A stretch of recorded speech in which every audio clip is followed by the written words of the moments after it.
All right, amateurs, welcome back to another episode of the Amateur Outdoors Podcast. Now, we have some cool stuff to bring to you today. Actually, it's more of a topic that we want to talk about, and it's if scent products like scent killer, scent spray, all that good stuff, even like your scent lock clothing, is it a scam or is it actually legit? Does it work? That's what we're going to be getting into today.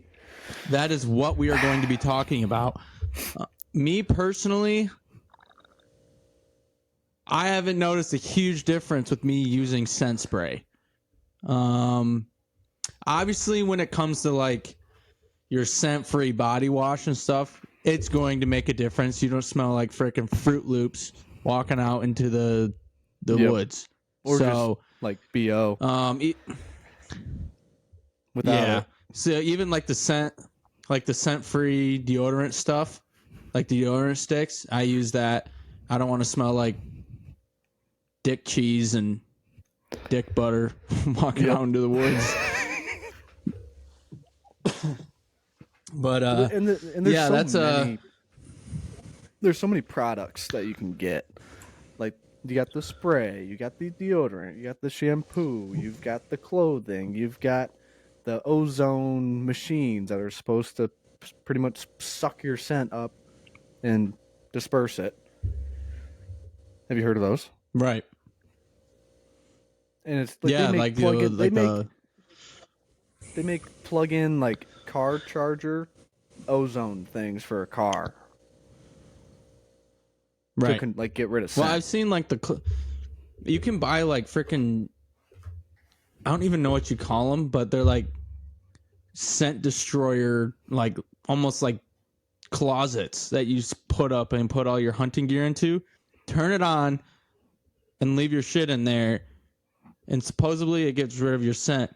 Granted, I haven't talked to anyone that has used one, and I don't have one. So it's kind of hard for me to say if it actually works or not. But man, that's expensive. Like, do you really need to be dropping that much money into scent-free products? Scent killer products? Yep. Like, is it really worth it? Yeah, so like, that's kind of what I wanted to get into. When does it become placebo? When does it become actually kind of useful?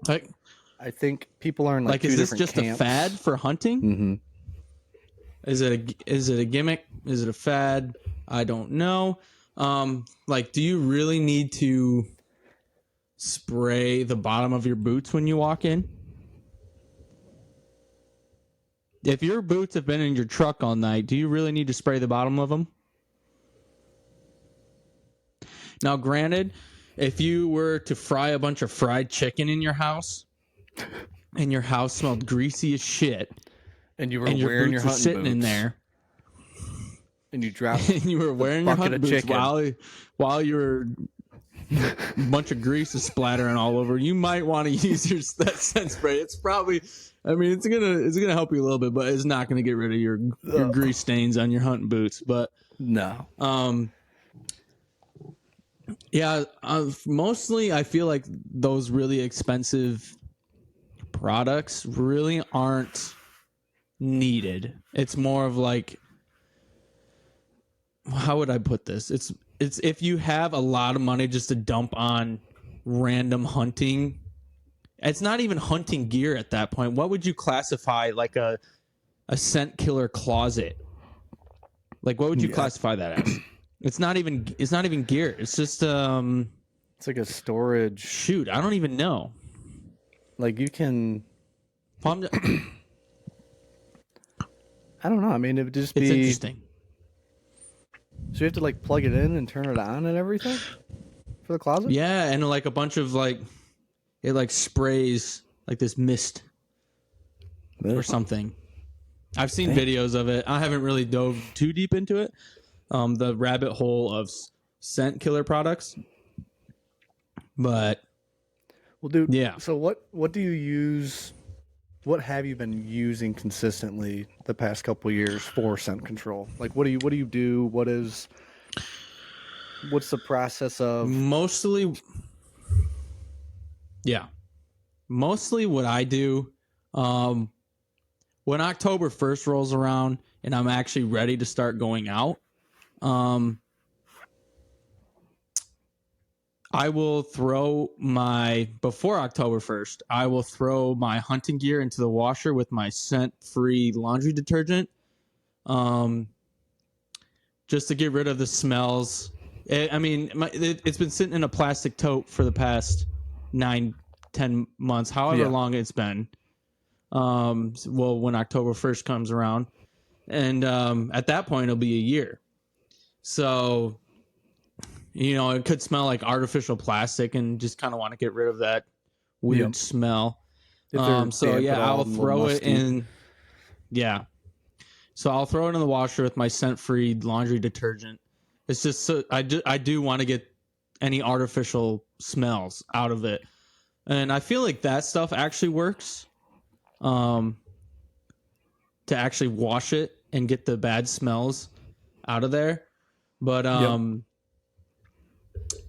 and then I will use like scent-free body wash and conditioner, and then the scent-free, like the scent killer, scent block, or whatever it is, the deodorant. That's what I'll use. Yep. So, I think. What about you? What I'd been doing, kind of the same thing with the detergent. I'll wash my stuff with my dog, even though I have my stuff locked up in a closet in a container. I'll pretty much wash my stuff every time I plan on going out on a weekend, or if it doesn't work out, I just send it without washing them. But I used to just let my stuff sit. If there was a couple days where it's gonna be nice and cool in the fall, no rain in the forecast, I would just throw my stuff out on the porch and just let it sit. Yeah, I've done that as well. Be out there. I don't know how much that actually works or not. But I think the detergent, the detergent is a good option. I feel like it works, mainly just getting that, like you said, the artificial kind of plasticky, musty kind of smell, and just kind of getting that like base. Like, I think mine was like fall scented or something, and they didn't smell like anything to me. Well, do you remember what was that scent spray stuff that you had me try? That was in almost like a hairspray can. Yep. What was that stuff called? I love that stuff. It was a scent blocker or something? Nose jammer. The only thing I don't like, nose jammer. The only reason I don't like it is because I think it has a different smell to it that doesn't smell like woods. It smells like vanilla. It doesn't vanilla lemon. It smells like something. Yep. Like, it makes you think though, like, are you gonna get winded because of that? Because of that weird vanilla whatever smell it is. It doesn't smell like leaves, grass, trees. I feel like so it makes you wonder. A buddy I talked to about it, he convinced me to get it, and I was like, "This stuff smells like oh, okay, like Febreze almost." And he's like, "Dude, like it has a weird smell to it." Like, he even said like he's had does like that would like it looked like they were winding him, but they actually came to him because he said something about the smell. The deer are curious about it. But honestly, like, I like that stuff. That's pretty much all I use. Right. I didn't use any scent killer or any scent lock spray or anything. I didn't use deodorant. And mainly because I think people rely too much on the scent. Like, you're always producing pheromones, you're always sweating, you're always going to be stinky. Maybe not to people, but to deer, they have such a heightened sense of smell. They're going to smell you. Yeah. Like, I saw a video. Yeah, they're going to smell you. And I can't remember who the guys were, but they got like a drug dog. And I can't remember if the drug dog's sense of smell was better or worse than the deer, but it was somewhere in the mix of there. And they had like these containers, and the person would spray themselves with the stuff. They tested a bunch of different scent control stuff, even nose jammer.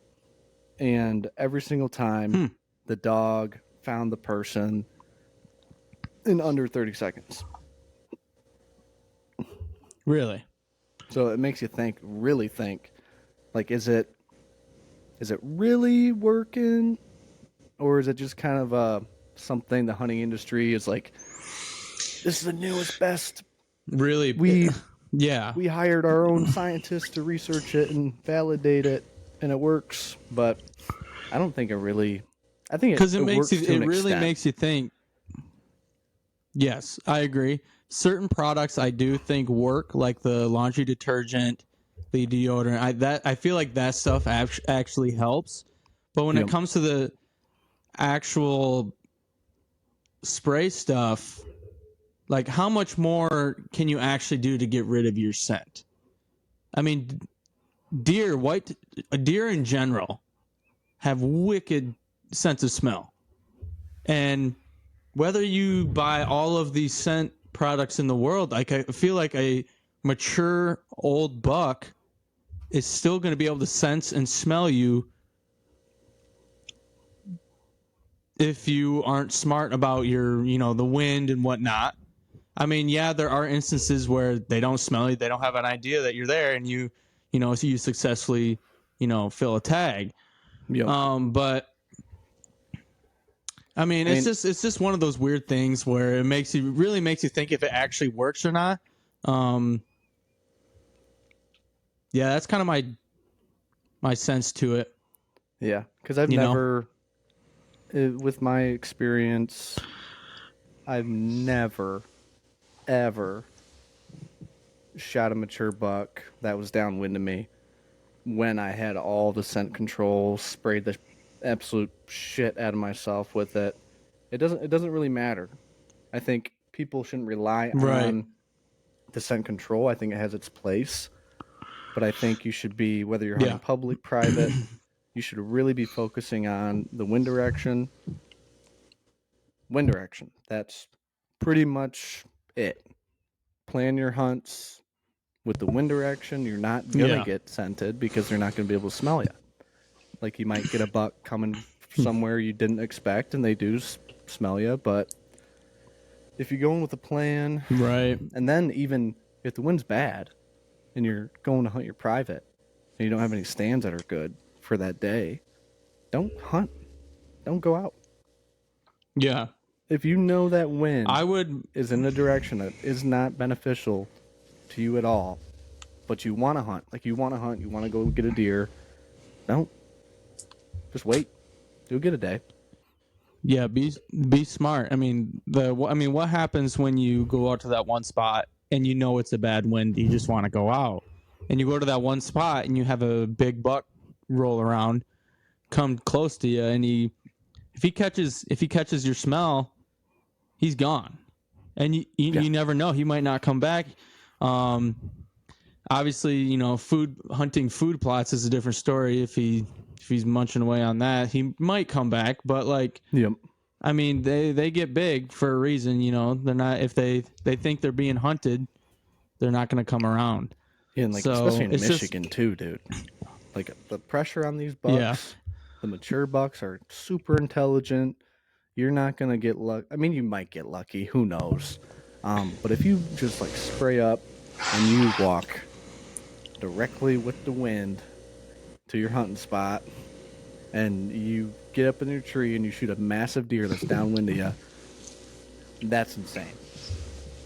I don't know if that's luck. I agree. Some people be like, oh, it was all my scent control. I don't even care about the wind. It's just not a game that I want to play. I want to play the wind game, not against that wind. I will say there was an instance last year where I had a really close encounter with a buck, 15 yards away from me, walking pretty much damn near under me when he's, there was just a lot of other does around, so I literally couldn't move or I was going to get spotted. I should have picked a better tree but I also didn't realize that this buck was going to come in from where he did. So it was more of me not knowing that they traveled through where they came from. But he was 15 yards away from me, and I didn't spook him. Although, I mean, he started once he got like directly in front of my tree. You know how you can like watch deer behavior and they know something's up, Yep. but they're not sure what's going on. That's They might do, what like, a was kind of going stop. on. You might look around, like, what the hell is going on He here? didn't stomp or anything. He was just like, he was alert. He was very alert to what was going on around him. And he wasn't like that when he was first walking in. He was relaxed, but once he got in front of my tree, he was alert and he knew something was going on, but he just wasn't sure.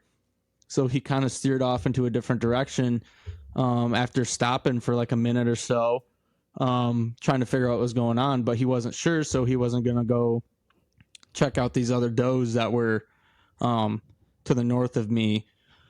So I don't think he winded. I mean, obviously he didn't catch I don't think he caught my smell because I think he would have been spooked. Yep.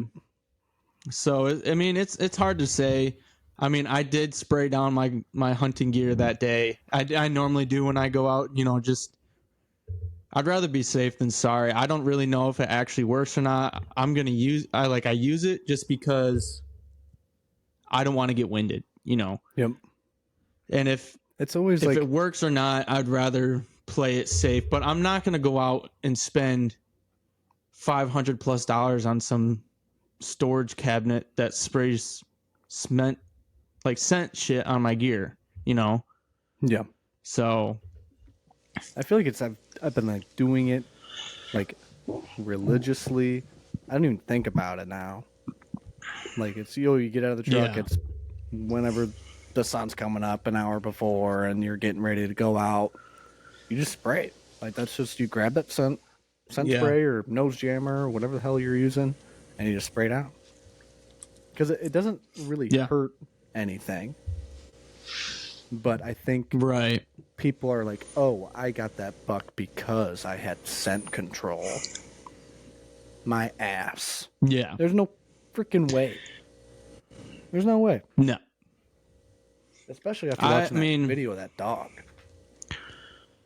I mean, I feel like it's a toss up. I mean, I guess I haven't done too much research on if scientific studies have been done of people using scent spray and whatnot. But I don't think there's a need to go out and spend hundreds and hundreds of dollars on scent control stuff. No. I don't see a need for it. Like I feel like the only real I know. testing they've done has been in-house, like in-house guys that are doing these studies and verifying that it works. There's no third party outside anybody coming in and testing it, because it would blow up the entire industry. They'd be like, this stuff does not work at all. Yep. Like, I'm still. I mean, I know plenty of people gonna use it, but right. It's just one of those things. I know plenty of people that don't use any of that stuff, and sometimes they don't even wear camouflage, and they'll just go out and they're successful hunters. You know, a lot of it just depends. It depends on the It's pressure. Everything is so situational. Like you could shoot a massive buck in one of those main states, Kansas, Missouri, Texas. Those deer are not getting pressured as much in some areas.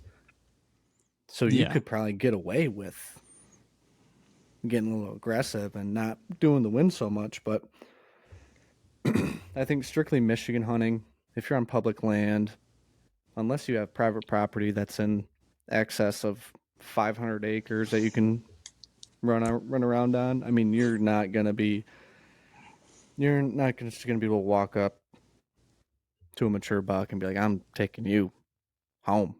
You're going on my wall. Yeah.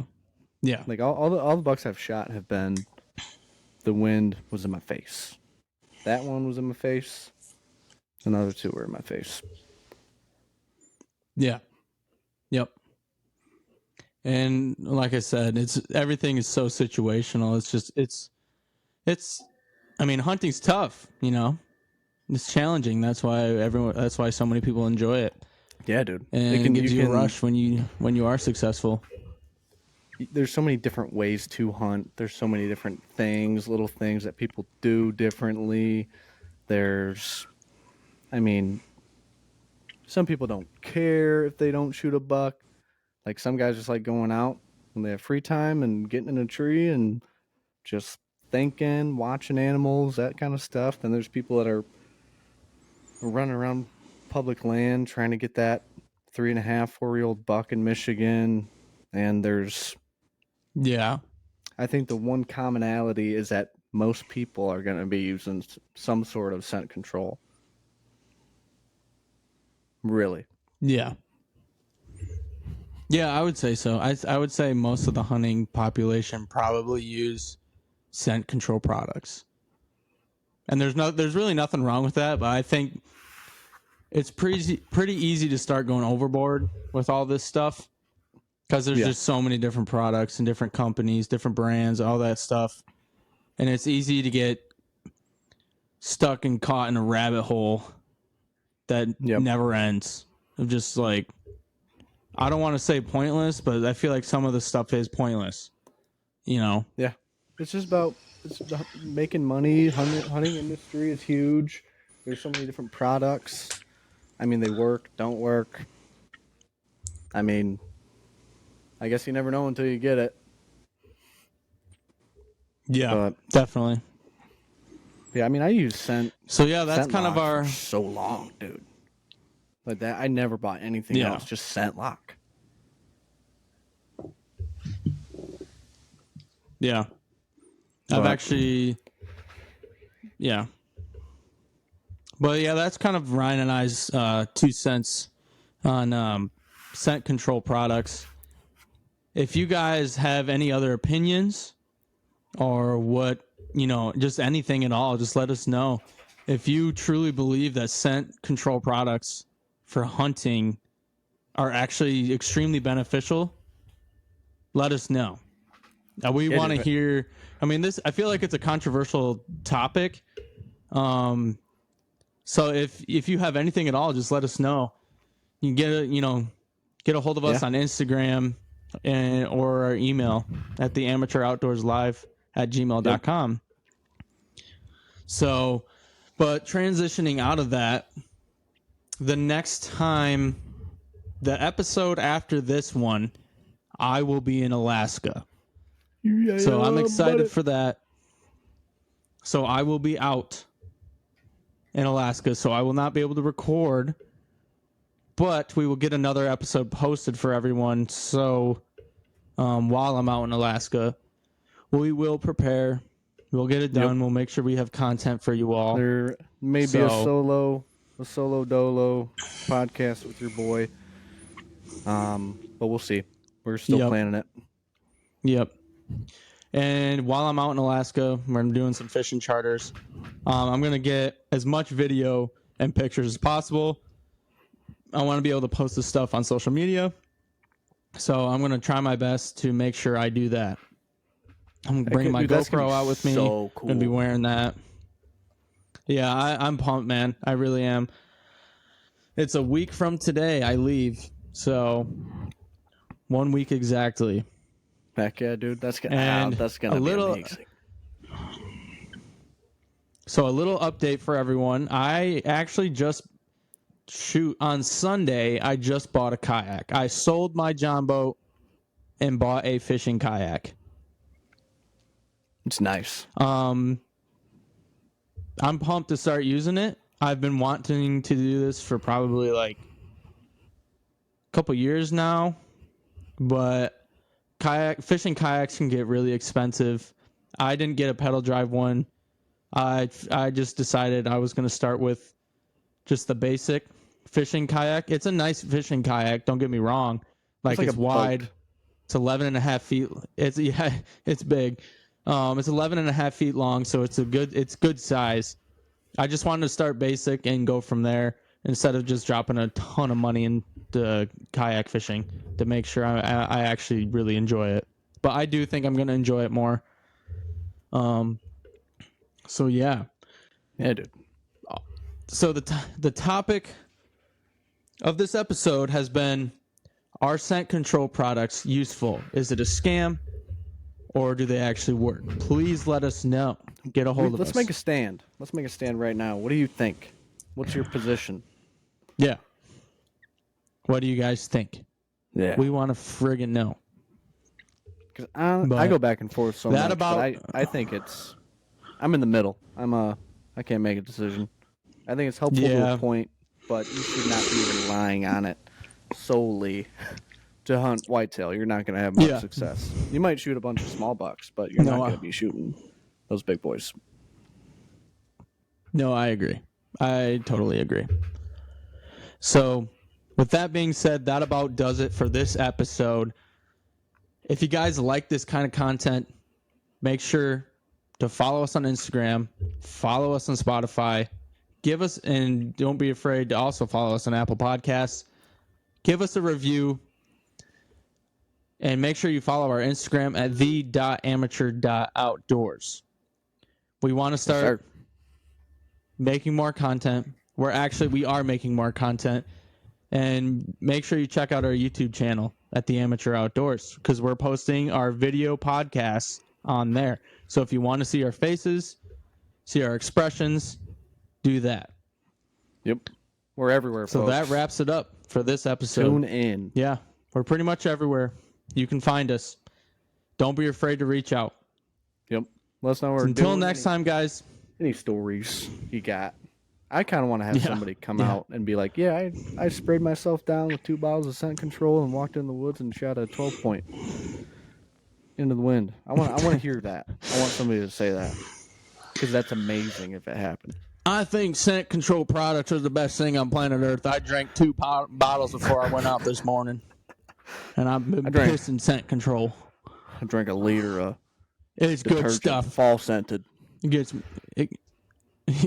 I drink a liter of laundry detergent. But my piss smelled like asparagus, like when you eat asparagus. I don't know what's going on. Oh, I think I have a condition. I love asparagus, but man, I hate that. I hate that. But anyways, before we get deeper into this and start talking about random stuff, we're going to end the episode now. All right, guys. Till next So time. thank you all for listening. Until next time, stay amateur, have fun, have an amateur spirit with unparalleled adventure. Till next time. Amen.